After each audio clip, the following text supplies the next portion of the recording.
being held at a detention facility in the capital Kigali on charges of inciting the public and creating a criminal organization. She was freed in 2018 after serving 6 years of a 15-year jail sentence handed to her in 2012 following her conviction on charges related to conspiracy to form an armed group and seeking to minimize the 1994 genocide. Ingabire, who heads an unregistered opposition party, returned from exile in the Netherlands to contest a presidential election in 2010 but was barred from standing after being accused of genocide denial. Former Sudanese Prime Minister Dr. Abdallah Hamdok has delivered a sobering reflection on the state of democracy across the global south. Speaking at the Department of International Relations and Cooperation Centre in Pretoria, South Africa, Hamdok warned that growing economic disparity, social unrest and political dysfunction are eroding public confidence in democratic governance. Hamdok notes that for many citizens, democracy has failed to deliver tangible improvements in living standards. The issue of rising inequality is a very serious one between nations and among nations, and we have to confront it. Of particular interest and relevance to Global South and our dialogue today is the need for deeper thinking on the role of the state and market and the links between democracy, development and peace. Key regions and countries around the world are experiencing a recession in democratic liberalism. Democratic states are struggling with internal challenges, including economic disparity, social upheaval, and political disarray, demonstrated through growing nationalist and populist movements from both the left and the right of the ideological spectrum. South Africa's President Cyril Ramaphosa has delivered the keynote address at an event held at Constitutional Court celebrating 30 years of the court being in operation. Earlier, in an interview with the SBC, Chief Justice Mandisa Maya lauded the work of the court. Maya outlined some of the most monumental judgments delivered by the court. In my view, it would have to be its first judgment, State v. Mokonyan, which entrenched the right to life by declaring the death penalty unconstitutional and striking it down. There is nothing more precious than life, and that judgment actually set the tone for the work of the court and the approaches it was going to assume, going forward in carrying out its constitutional duty. A petition has been launched in South Africa calling for major food retailers to drop food prices and for government to intervene to regulate food prices to ease food insecurity. The project, driven by the human rights group United Against Hunger, aims to collect 100,000 signatures through a door-to-door campaign as concerns grow over food affordability in the country. Mark Hayward is the co-founder of United Against Hunger. The figures tell us that about 20 million South Africans are food insecure. They experience hunger either every day or perhaps towards the end of the month. And the consequences of that food insecurity are very serious, particularly for children. Statistics tell us that 1 in every 3 children, by the time they are 5, are stunted, meaning that they haven't had enough nutrition in those critical early years of their lives. No, we don't have a food problem because we produce enough food to feed everybody in this country, but we do have a big hunger problem. Iran and Israel have traded airstrikes overnight with attacks on the south of Israel in Tehran. Israel's central rail station is reportedly shut down temporarily due to damage.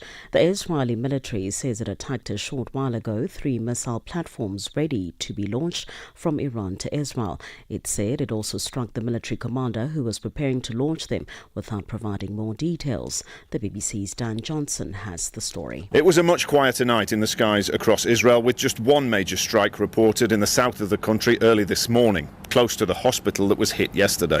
It looks as if Iran again targeted a nearby technology park. Fires have been reported close to the Microsoft offices in Beersheba. Some homes have been damaged and 5 people are reported injured. Israel's military carried out further airstrikes overnight, targeting the Iranian capital and the headquarters of the country's nuclear research organisation. Iran's worst ever internet blackouts continued into a third day, making it difficult for people to communicate or share details of conditions on the ground. For any news stories you would like to share with us, please do send an email to newsroom@channelafrica.co.za or call us on +27 11 714 4459. For Channel Africa News, I'm Cholani Tulongwepe. SABC News. The African Perspective. Our sports headlines: Palmeiras tightened their grip on Group A of the ongoing Club World Cup in the US. And Proteas women's spinner Nongululego Mlaba says they want to continue with their winning streak. I'll be back with these and other stories at the bottom of the hour. Africa Update with Lulu Gaboo, 12 to 1 p.m. Central African Time. Well, thank you to Figile Lingwati with our sports headlines and Jwalani Tulongwepe with our news update. It is 12:08 Central African Time and we're coming to you live from Johannesburg in South Africa. Now join us in conversation on our social media platforms. That's on X, Instagram, and subscribe on YouTube at Channel Africa 1. On Facebook at Channel Africa, you can also send us your comments and voice notes to +2763. That's 406-9126. Hashtag Africa Update. And let us know which country you're in. And if you have any comments or some voice notes you'd like to forward us with regards to the shows that you've heard or just Africa Update, send us in your comments and voice notes on +2763 406 9126. It's hashtag Africa Update. And on hashtag Africa Update Ask today, we focus on the indications that this year's October presidential elections in Cameroon may be the most contested in the country's history. We are asking today with regards to that as to what your thoughts are on that and what the people of Cameroon will be focusing on. The elections touted to being the most contested in the country's history with regards to the presidential elections taking place in October. Share your views and your thoughts on all our social media platforms. That's hashtag Africa Update Ask. Africa Update on Channel Africa. Our top story this morning, we go to Cameroon where, as mentioned, the indications of the presidential elections set to take place in October being touted as the most contested in the country's history. Now, the Central African State's elections management body, Elecam, reports that a record of over 8.3 million people will vote in the elections, a significant jump from the 6.5 million registered voters in previous elections. Moki Kinzaga reports from Yaoundé that another surprise is that young people make up approximately 70% of all registered voters. Fresh figures published by Elections Cameroon or Elecam, the body that manages elections and referendums, state that 8.3 million people are already registered, and the number may increase to about 9 million before the elections take place in October of this year.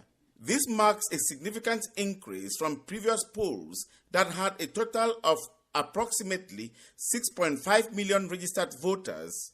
59% of the registered voters are men, while women have increased from about 35% in the last elections to about 40% now. Young people make up about 70% of the total number of registered voters. Women say their commitment follows a series of campaigns by the United Nations and civil society groups to educate women that their voices are important and their vote will count, although Cameroon's democracy is still young and projected by men as a no-go area for women. Delphine Tata, a Cameroon civil society member, says many women are getting involved after they were informed that at least 3 women have declared intentions to run for Cameroon's topmost job. Women are given the opportunity to lead in Cameroon. Like, for example, you can see, like in the Senate, there are women there. In Parliament, there are women there to show you that women can lead. And also in strategic places, like in many companies today in Cameroon, you see most of the managers are women, and they manage very well. If you want to go into their statistics, you see that they have been doing well, and you see those companies growing. So women are great leaders in our society today, and we should give full support. There you see how impactful the leadership of the woman will be. Women in Cameroon constitute about 52% of the population. Both Cameroon's ruling party, the CPDM, the opposition and civil society groups say although their level of registration this year is already encouraging, those who are still reluctant should register and be qualified voters. Njaptie McWalters is a member of the opposition Social Democratic Front Party. For us to have a better percentage of women in top positions of authority, one, they need to be economically empowered, because when you have financial authority, you can compete for power. And also, I think that they need to emancipate. They need to take upon themselves that we too can lead. They have a bigger population in Cameroon than men. So with this, I think if we go by the women support women policy, I think they have a better possibility, especially when it's a universal suffrage position, like mayors and parliamentarians, where everybody who is eligible to vote can vote for the women. Analysts and political pundits say the increase in the number of voters indicates a growing determination among youths to see a change at the helm of leadership, when 92-year-old Paul Biya has ruled for over 4 decades. They say Senegal, where 45-year-old Bassirou Diomaye Faye was elected as president, and Chad, that has 40-year-old Mahamat Idriss Déby Itno as elected president, have created awareness that there can be democratic changes when there is commitment among young people. Others say Biya's CPDM party is also not sleeping, as it massively mobilized supporters to register and vote as an indication Biya is still in charge. CPDM says Biya is their candidate, but Biya has not said if he will run or not. Already, about 30 people have announced they will run in the polls, and alliances are being created by opposition parties, while Biya's ruling CPDM is already negotiating for support from some opposition parties. Opposition and civil society say the ongoing massive registration should end with registered voters actively taking part in the polls by voting and then by defending their votes. Reporting for Channel Africa, this is Moki Kinzaka in Yaoundé, Cameroon. Africa Update with Lulu Gaboo, 12 to 1 p.m. Central African Time. It is 12:15 Central African Time, and we're coming to you live from Johannesburg in South Africa. Nigerian police in Ondo State have uncovered a hidden pit suspected to have served as a secret dungeon for kidnapped victims. 2 people in their 20s have been arrested, and a number of dangerous weapons have been seized. The suspects and recovered items have been handed over to the anti-kidnapping unit for further investigation. And to speak to us further, we are joined on the line by our correspondent in Nigeria, Jonathan James Liam Gon. Jonathan, good afternoon, and thank you for joining us on Africa Update. Good afternoon, Lulu. How are you doing today? I'm well, thanks, and I hope you're also doing well. Jonathan, what's the latest with regards to this story? What types of weapons were seized? And these young people that were also arrested, 20-year-olds? Yeah, so far, when I tried to reach out to the Ondo state, so it happened in a state called Ondo, which is in south-west Nigeria, but a bit southwards as well. And in a village called Ekpimi, incidentally, I've been to that particular village. It's almost like a border village to about 2 other states. On one side, there's Edo State, and on another side, there's Kogi State, which are surrounding it in the area known as Akoko. Now, from what the police have said, the weapons recovered from these guys are largely just locally made guns.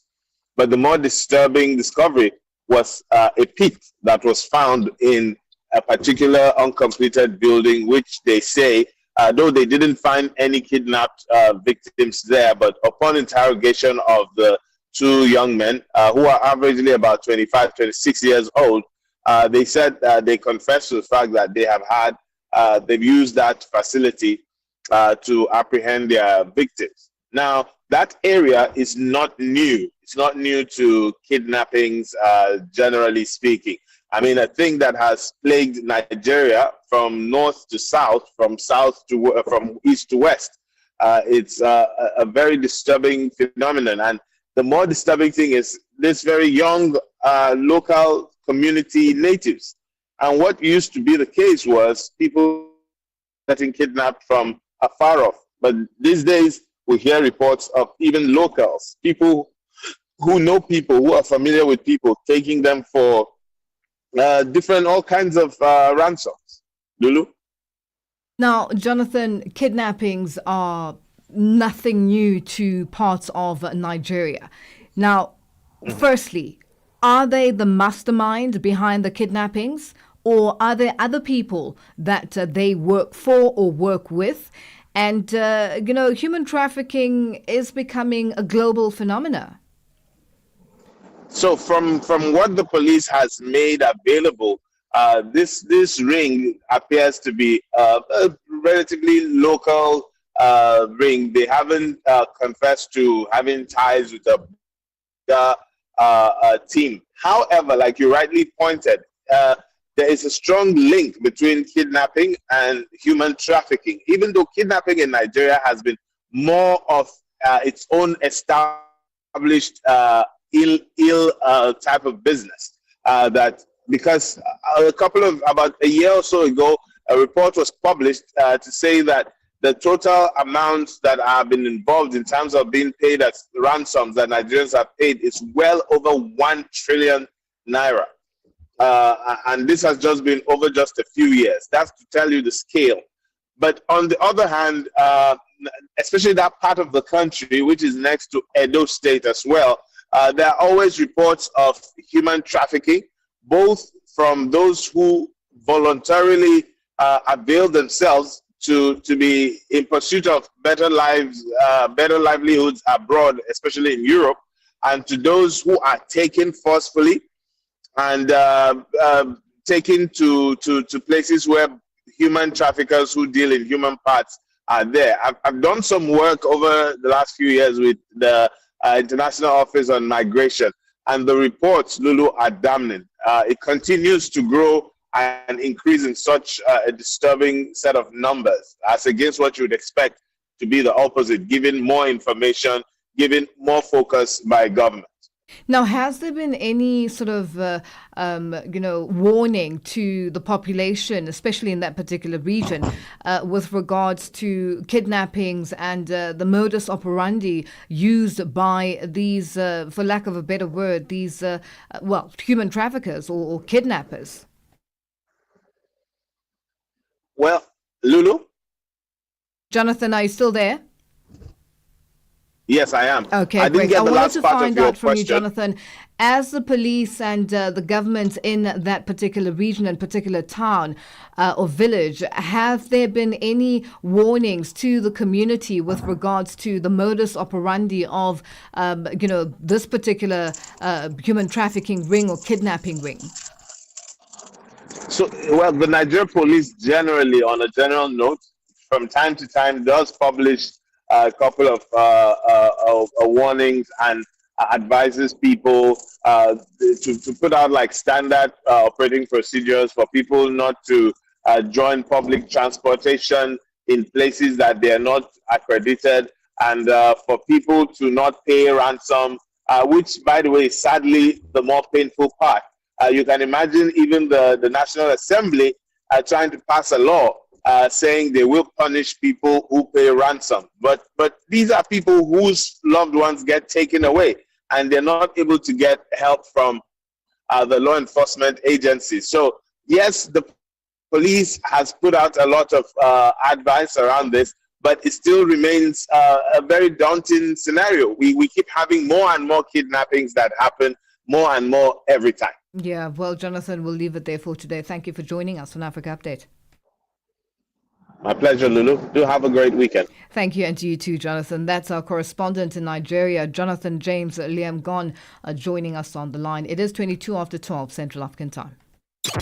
Mornings made better with Peter and Asanda on Rise and Shine, weekdays 6 till 9. In recent weeks, East Africa has seen a disturbing rise in human rights violations. In Kenya, digital activist Rose Njeri was arrested under the Computer Misuse and Cybercrimes Act after creating a tool for citizens to oppose the Finance Bill 2025. Meanwhile, in Tanzania, Kenyan activist Boniface Mwangi and Ugandan lawyer Agatha Atuhaire reported being detained, tortured, and sexually assaulted by security officers. East Africa needs a reset. We need to get back East Africa to where the founding fathers are. You know, when President Nyerere and his colleagues Jomo Kenyatta and the Ugandan counterparts fought for independence, they fought for independence to get Africans out of poverty, to get Africans out of slavery. The leaders who took up power have since gotten into regression. Neto Agostino, co-leader of the United Green Movement Party. Mornings made better with Peter and Asanda on Rise and Shine. Africa Update on Channel Africa. It is 12:23 Central African Time, and we're coming to you live from Johannesburg in South Africa. Our South Africa's Constitutional Court is celebrating its 30th anniversary in existence. The court was established after the 1994 democratic election and serves as the country's highest court. A former Constitutional Court judge and social activist, Justice Albie Sachs, takes us down memory lane from when the court first started. I might be a slightly bit prejudiced and partial because I was there, one of the 11 founders of the court, and I remember so vividly that first meeting we had it was commercial building. We didn't have a building. We didn't have a court. Parliament was Parliament in Cape Town, new occupants. The union buildings for the presidency. The presidency was in Pretoria, big, beautiful, grandiose buildings. We had zero, and we had to invent ourselves. And we discovered it's exciting and challenging and requiring an enormous amount of organization and thought. And we began literally with one chair. That's all we had. Not a book. We didn't have rules. We didn't have an identity. And all we knew was we were part of the new judiciary, but not trapped in the judiciary that functioned in the white supremacy system, white supremacy laws, even although there's some very, very excellent judges who would now become, from that old system, backing against apartheid from within, who would now become part of our new setup. And we had extraordinary leadership from Arthur Chaskelson, who had been one of the top advocates at the bar in Johannesburg, but his conscience was so powerful and strong, he gave up a very lucrative practice to set up the Legal Resources Center and develop a new way of thinking, lawyers thinking as teams, not just getting on with your careers, working for social justice, a very good organizer, and we sat on borrowed chairs. I tell that story of beginning like with that little acorn, and it was an extraordinary process of interaction. Some tried and tested judges. Some of us had been law professors. I'd been in prison. Others had appeared as advocates. Arthur himself, Legal Resources Center, and we developed a team. And the idea was the judiciary had to carry on functioning. Democracy, the vote, didn't mean murders stopped. It didn't mean companies didn't go insolvent. It didn't mean families didn't break up. And we didn't want democracy to be associated with chaos. So we kept the old judiciary functioning, but the idea was to have a new court at the top that would invoke the Constitution, the new values, develop a new legal culture, a new style of work, a new set of relationships. One of the very first decisions we took was, please don't call us my lord and my lady. We didn't want to be respected because of our titles. We wanted to be respected because of our work. We didn't like the word honorable. We didn't want to feel separated from the rest of the community. We took a decision that when it came to seating in our temporary accommodation, we would rotate the spaces so that there wouldn't be a hierarchy of significance or importance amongst the judges, and a whole series of decisions like that before we actually got on to dealing with the actual cases and the actual rules. And for me, it's been quite wonderful to see how over 3 decades, I was there for the first decade and a half, over 3 decades the court has been there, it's done its job. It's held presidents to account. It's held parliament to account. It's upheld fundamental rights of the marginalized, the prisoners, of the poor, the rights of people to be different in terms of sexual orientation, the rights of a woman to be a traditional leader if the community wanted her. A whole series of decisions like that emanated from that court, and it's not an accident that it's become internationally renowned as one of the top courts in the world. That was a former Constitutional Court judge and social activist Justice Albie Sex ending that report. Now continue with us on our social media platforms. That's on X, Instagram, and subscribe on YouTube at Channel Africa 1. On Facebook at Channel Africa, you can also send us your comments and voice notes to +2763 at 406-9126 #Africa Updates, and let us know which country you're in. And if you have any comments that you'd like us to, or rather if you have any stories or updates that you'd like us to focus on, send us an email. It is newsroom@channelafrica.co.za, or give us a call on +2711 714 4459. And today on #Africa Updates, asked with Cameroonians going to the polls in October, this election being touted, presidential election being touted, the most, when it comes to most contested, I beg your pardon, with the country's history and background.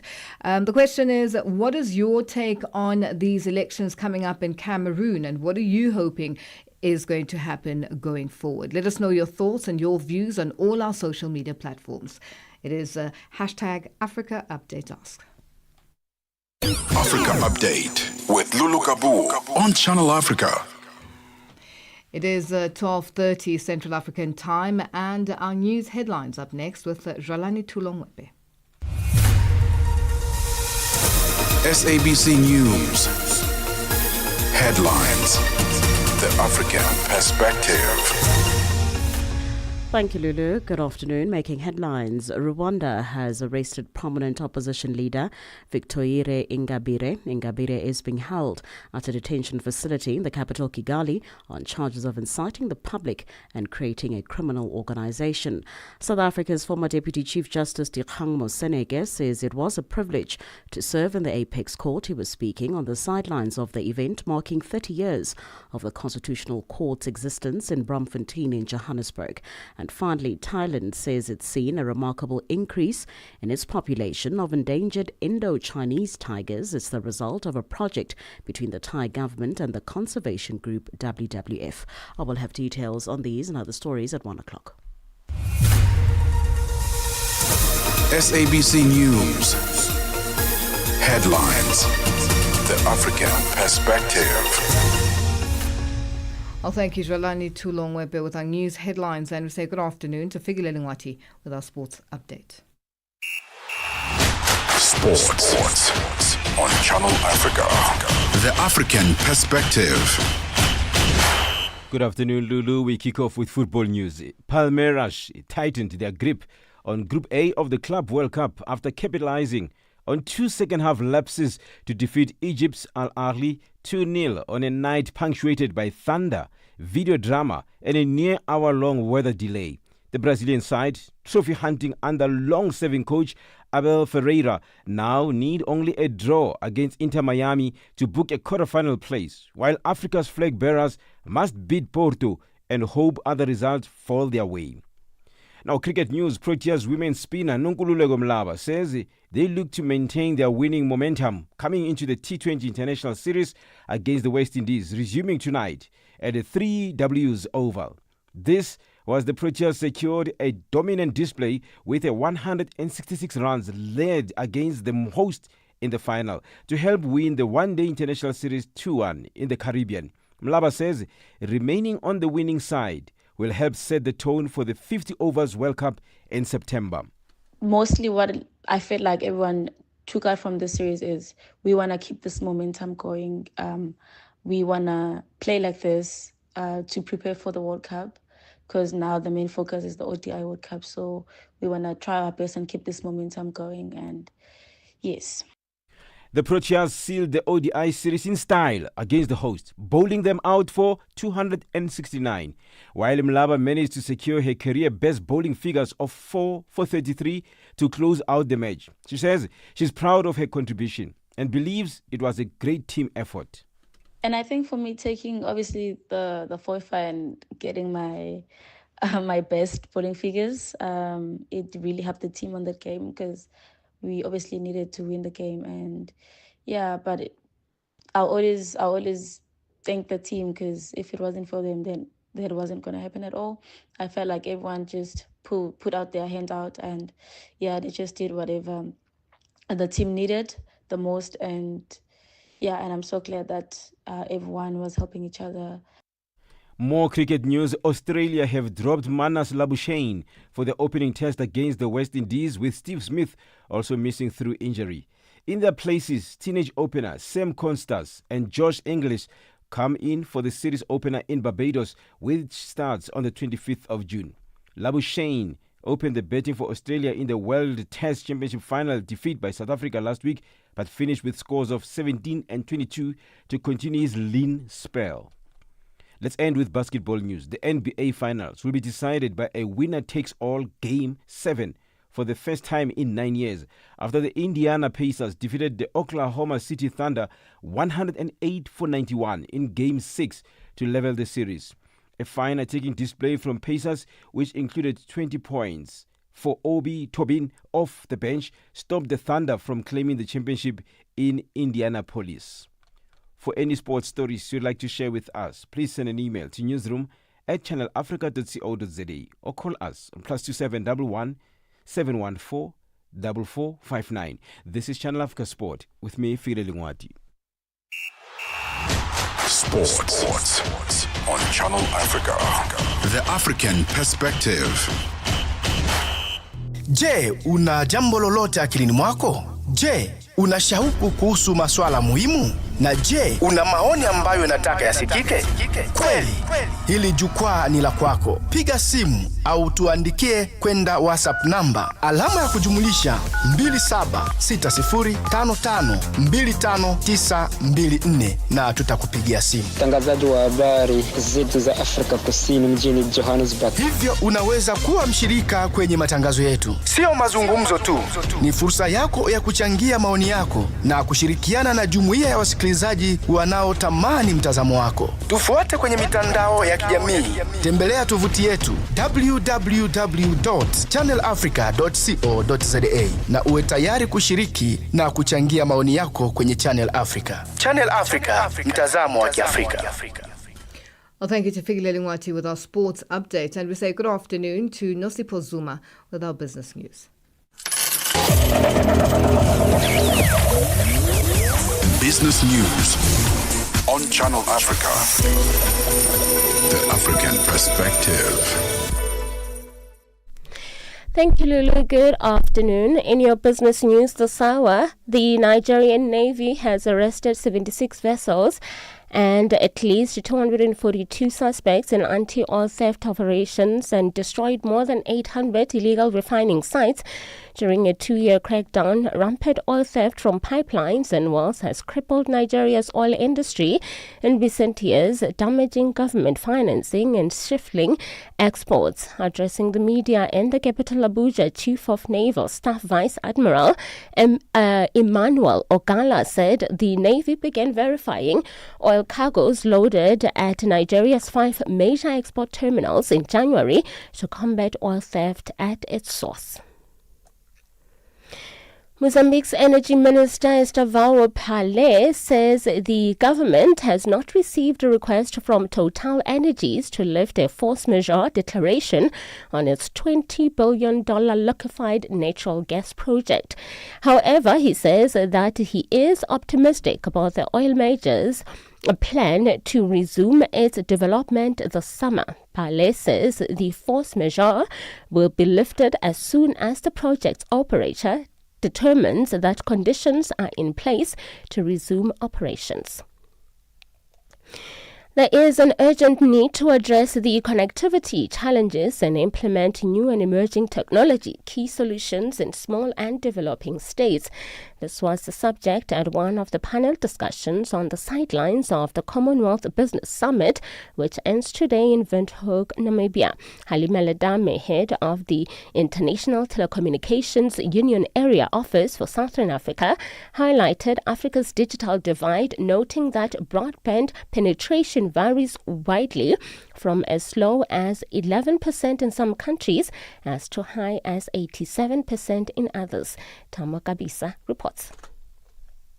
Only about 30% of Africans live within 10 kilometers of a fiber node, and overall internet usage is under 40%, which is significantly below the global average of 68%. She emphasized that affordability remains a major barrier, with mobile broadband costs at around 4% and fixed broadband costs at 80% of average income, well above the 2% target set by the United Nations. Letame stressed the need for universal meaningful connectivity, ensuring internet access is fast, stable, affordable, and supported by digital skills to overcome challenges such as technophobia and low usage rates across the continent. The third edition of the EU-African SME Summit is currently underway in Johannesburg, South Africa. This year's summit is focused on scaling Africa's sustainable future, leveraging the African Continental Free Trade Area and the European Union's Gateway Strategy. Conference delegates are exploring ways that SMEs and mid-sized companies can drive sustainable growth across the continent. Nyego Matebula, CEO of Procure Africa, says that digital transformation and innovation are vital to ensuring that SMEs are able to drive that growth. Digitization is very important, especially when we are now a globalized economy. To be accessible via digital means is very key for all types of business sizes. And we've found that most businesses are not easily accessible digitally through your traditional means like Google search. So we found that we need to solve for that problem for businesses and communities that are not tech savvy, creating an easy to access platform, easy to use platform. And finally, analysts at International Bank City predict that oil prices could rise between 15 to 20% from pre-war levels in case of a disruption of 1.1 million barrels of oil per day in production. The analysts have put the Brent crude's wartime price at between $75 and $78 per barrel. The bank says should the supply disruption be greater than 3 million barrels per day, then Brent could hit $90 per barrel. The Brent crude oil price is currently above $77 this afternoon at $77.17 per barrel. Your financial indicators: one US dollar in Nigeria is trading at 1,546 naira 15, and Botswana is 13 pula 32. Kenya, the dollar is trading at 128 shilling 57, and in Zambia it's 23 kwacha 71. The BRICS countries: $1 in Brazil is trading at 5 rupee 49, Russia is 78 rubles 42, India is 86 rupees 67, China at 7 yuan 18, and in South Africa $1 is trading at 18 rand 5 cents. $1 is trading at 74 pence to the British pound and 87 to the euro. Looking at commodities, gold is trading at $3,350 and platinum at $1,291 per ounce. The price of Brent crude oil is at $77.30 a barrel. Now, for any business news stories you would like to share with us, please send an email to newsroom@channelafrica.co.za or call us on +27 11 714 4459. For Channel Africa Business, I'm Nosi Posoma.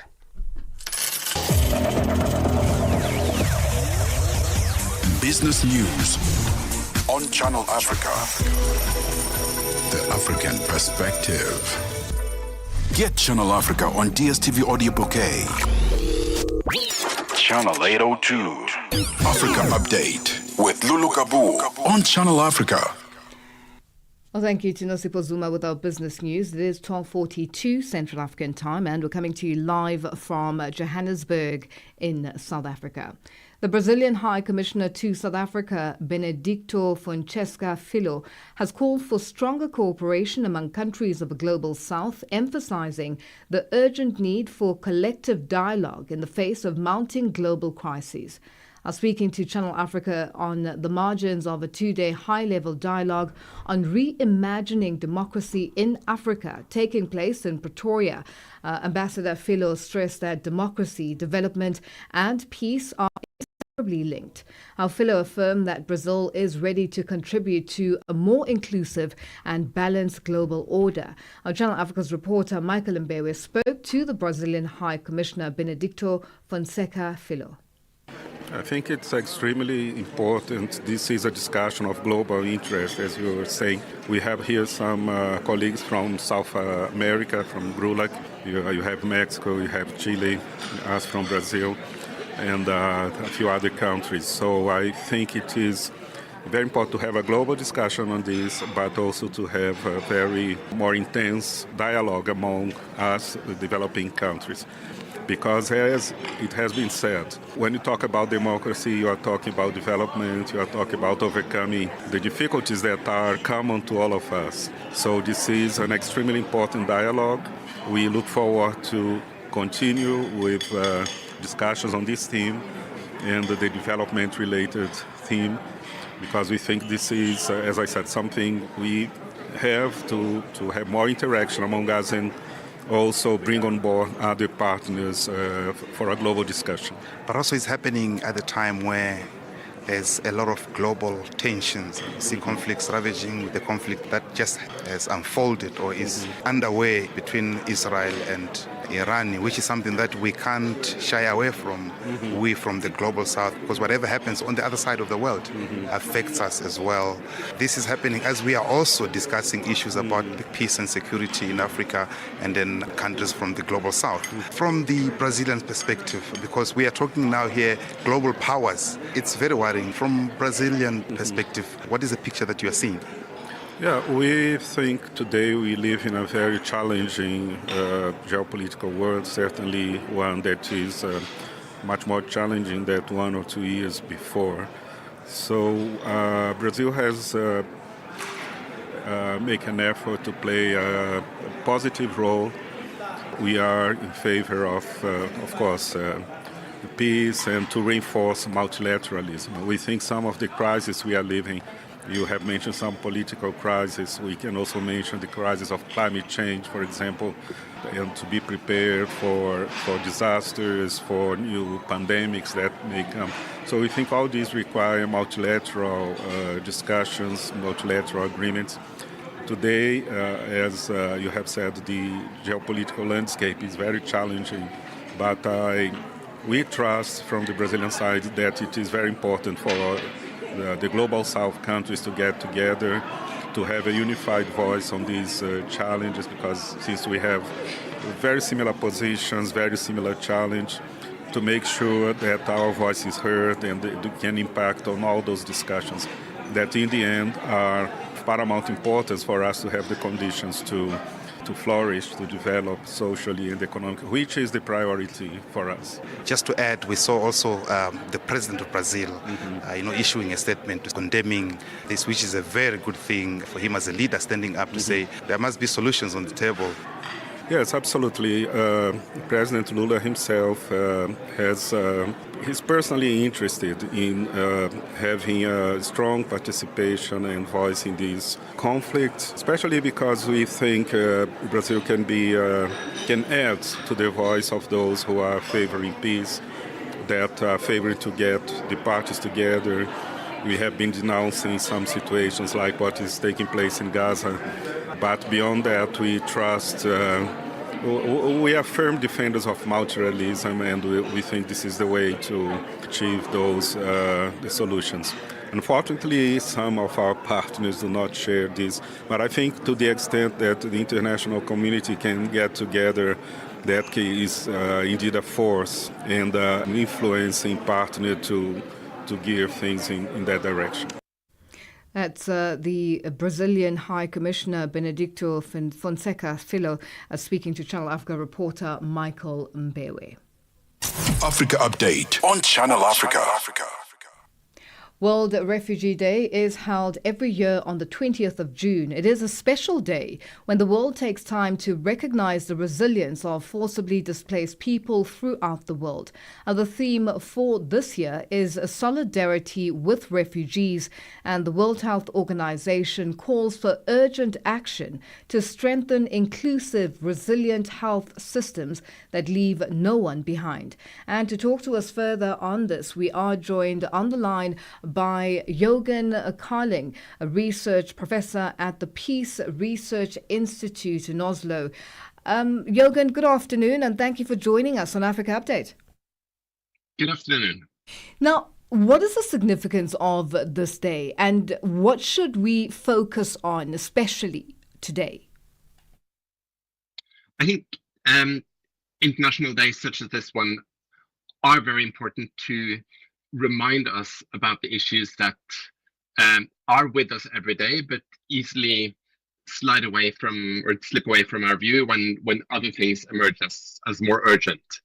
And we know that many refugee situations go on for years and years, and those situations that get the most attention in the international news media, for instance, might not be the ones where the biggest numbers are or the greatest suffering is. So I think having this annual reminder of let's look at the situation of refugees and how we can engage with that in constructive ways is important for all the people who don't deal with refugees on a day-to-day basis. How can the rights of refugees be protected, especially, with all the different crises that is being seen across the world, and more especially on the African continent? You see countries like Sudan, there's a major crisis moving as refugees, people living left, right and center. And now currently there is a crisis in the Middle East, and this has been an ongoing crisis for the longest time. How can the rights of refugees be protected? There are some intractable problems here, or challenges, and I think maybe the most fundamental one is to question even the focus only on refugees, because behind every refugee there is somebody else who has not managed to escape the insecurity that they're in. So refugees are people who've managed to flee their own country to another country. And we know that there are many more who are within their own country and who haven't been able to cross the borders to access perhaps greater safety outside. And there are people who are stuck in the middle of very dangerous situations. So those people haven't even been able to access the rights that come with being a refugee. And then, of course, those who have managed to cross the border might find that they are not granted the protections that the refugee status should give them. And of course, one of the reasons for that is that in many countries there is popular resistance and political resistance to receiving large numbers of refugees, either because it's perceived as costly or as potentially destabilizing. So I think especially in higher income countries, in Europe, for instance, you see the hypocrisy in a way very clearly, that countries on the one hand say that, yes, we respect the Refugee Convention, we need to protect refugees and so on, at the same time as governments are making it as difficult as possible for people to actually become refugees, in the sense of traveling to a safe country and seeking protection. And that's why, of course, the vast majority of the world's refugees are in neighboring countries to their own, which might be as sort of almost as poor and ill prepared to care for them as the country they left behind. What needs to be done? I think post COVID-19, a lot has sort of fallen through the cracks, especially when it comes to funding. And the funders who are also trying to move around a lot of puzzles, with a crisis coming from all directions of the globe. What needs to be done?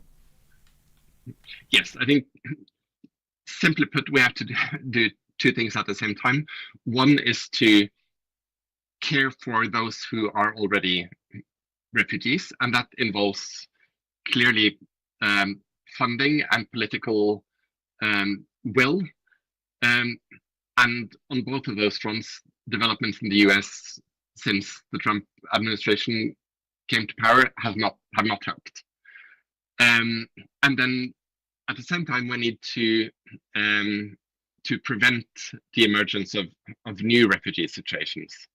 And we know that very often when decisions are made about, for instance, escalating conflicts or de-escalating or seeking political solutions or finding compromises and so on, the consequences in terms of refugee flows are not influencing the decisions that are made. Those are consequences that play out later and have to be dealt with, but which can be overwhelming. Now, Jürgen, with regards to today and the message, this is now a message that should continually be put into the world, into, in every aspect, because as we touched on, there's a lot of crisis in the world. You've also mentioned US President Donald Trump. He's now also created an even bigger crisis on the one hand, and also has given refugee status to people that generally believe that they don't deserve to be referred to as refugees. Absolutely. And that, of course, I mean, his welcoming of white South Africans does potentially a lot of damage also in undermining the meaning of refugees. So I think, in addition to the challenges I pointed to in terms of funding and preventing situations that generate new flows and so on, we also need to safeguard the meaning of the concept of being a refugee. But then I will also say, since you asked what can we do, or what's the significance of this day, I think many of these potential courses of action are just beyond our control as individuals. But most of us, or many of us, do live in communities where there are also refugees living. And I think we shouldn't underestimate the importance of also person-to-person generosity, welcoming, friendliness towards people who are refugees. And that's a challenge that societies in Europe and South Africa and the US and elsewhere live with, that people who have been fortunate in the sense of making it to relatively safe countries as refugees, unfortunately often face new challenges in the form of hostility or xenophobia. And Jürgen, just in wrapping up, when we look at, you've touched on countries that generally, with refugees becoming part of the population, where if a person doesn't disclose that they're a refugee, a neighbor would not know. Then there are countries where they have refugee camps. And yes. that situation there, where they've been calling and requesting for funding, countries like Uganda, with one of the biggest on the African continent refugee sites, and other countries, Kenya, for instance. How do you then focus on those countries where the assistance is needed and the refugees on the ground are suffering? Yes, I mean, this is a contentious issue as well, like the pros and cons of letting refugees live within communities in cities and so on versus accommodating them in camps in a more sort of controlled environment where aid can be more targeted and so on, but where they are also kept in limbo for potentially many years without any prospects of establishing future lives. And I think countries will probably keep addressing that balance in different ways. Some countries have been more open to receiving refugees into their communities and letting them work and so on, which is, I think, on the whole, a good situation for refugees, which creates more opportunities for building new lives. But it also, of course, opens the question of, should they then integrate and settle, or should we and they maintain this expectation of one day returning to the countries of origin? Yeah. Well, Jürgen, we have run out of time and are going to have to leave it there for today. But thank you so much for joining us on Africa Update. Thank you. And that was Jürgen Carling, a research professor at the Peace Research Institute in Oslo, speaking to us on the line. And it is that time of the day where we say a happy Friday and good afternoon to Debogo Lukuleni with the Upside team. Happy Friday to you too, Lulu. How are you doing? I'm well, thanks, and how are you? Can't complain. It's going to be a music Friday. We're going to be chatting to celebrities today in our influencer corner. We are joined by a young star by the name of Titus Molugadi Moko. He is a TikToker with over 800,000 followers on social media. So we're going to talk about his rise to fame. And follow his journey and what's next for him for the rest of the year. And then we'll be joined by KO later today to talk about his latest album, Paracity. So it's going to be celebrities, music, and then our DJ mix courtesy of Obi King this afternoon. All that and more coming up at the top of the hour with the Upside team. And from myself, Lulu Gaboo, it's been a great week and a great day today. Continue with us on our social media platforms. And we say goodbye. Let's do this again on Monday. Have a great weekend.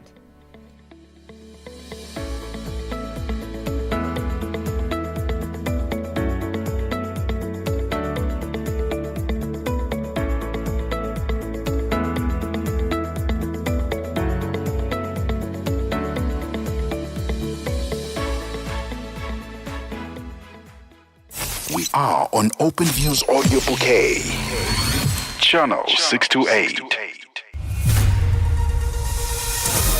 SABC News, the African perspective. Thank you, Lulu.